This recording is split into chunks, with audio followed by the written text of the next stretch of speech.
பொடுகு அரிப்பு நீங்கிறதுக்கு சூப்பரான ஒரு ஹேர் பேக் பார்த்தலாம். நல்ல எஃபெக்டிவ் கொடுக்கும். ஆண் பெண் ரெண்டு பேருமே யூஸ் பண்ணலாம். டேண்ட்ரஃப் கிளியர் பண்ணுறதுக்கு ஃபஸ்ட்டு மருதாணியோட பூக்கள் எடுத்திருக்கேன்.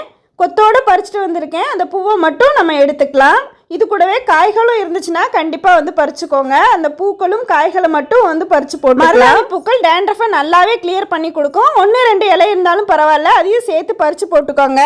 சீசனுங்கிறனால இப்போ மருதாணி பூ ஈஸியாக கிடைக்கும். இது கூடவே 6-7 செம்பருத்தி பூ ஃப்ரெஷ்ஷாக வந்து சேர்த்து டேண்ட்ரஃப் இருக்கிறனால ஹேர் ஃபாலை கண்ட்ரோல் பண்ணுறதுக்கு செம்பருத்தி பூ சேர்த்துருக்கேன். அதுக்கப்புறமா ஆலிவ் வேலையை கட் பண்ணி கீழே இருக்க அந்த மஞ்சள் கலர் திரவம்லாம் போனதுக்கு அப்புறமா ஒரு நாள் விட்டுட்டு அதுக்கப்புறமா தான் வந்து எடுக்கணும். கற்றாழையில் இருக்க பல்பை மட்டும் உள்ள சேர்த்திருக்கேன். 1-2 இந்த பச்சை கலர் தோல் இருந்தாலும் பரவாயில்ல, அது அப்படியே 10 ரூபா தயிர் பாதி அளவுக்கு மட்டும் சேர்த்துட்டு தண்ணி எதுவும் சேர்க்காம நல்லா ஃபைனா அரைச்சி எடுத்துட்டு வந்துக்கோங்க. நைஸா அரைக்கலைன்னா திப்பி திப்பியா தலையில ஒட்டிக்கும். ஹேர் பேக் போடுறதுக்கு முதல் நாள் தலை குளிச்சுட்டு அப்படியே எண்ணெய் எதுவும் வைக்காம டைரக்டா அப்ளை பண்ணிக்கிறேன். பார்ட்டிஷனா பிரிச்சு டைரக்டா ஸ்கேல்ப்ல அப்ளை பண்ணிக்கோங்க. அதுக்கப்புறமா முடியிலையும் அப்ளை பண்ணிக்கோங்க. பொடுகு அரிப்பு ரெண்டுமே நீக்கி கொடுக்கும். வாரத்துக்கு ஒரு தடவை இதே மாதிரி வந்து செஞ்சுட்டே வாங்க. 1 மந்த்ல நல்லாவே வந்து கியூர் ஆயிடும். ஸ்கேல்ப்ல முடியல எல்லா இடத்துலயும் அப்ளை பண்ணிட்டு 30 மினிட்ஸ்ல இருந்து 45 மினிட்ஸ் வரைக்கும் அப்படியே விட்டுருங்க. இல்லாம தலைக்கு குளிச்சுட்டு ஸ்கேல்பை காட்டுறேன் பாருங்க எவ்வளவு கிளீனா இருக்கு. ட்ரை பண்ணி பாருங்க. வீடியோக்கு ஒரு லைக் கொடுத்துட்டு சேனலை ஃபாலோ பண்ணிக்கோங்க.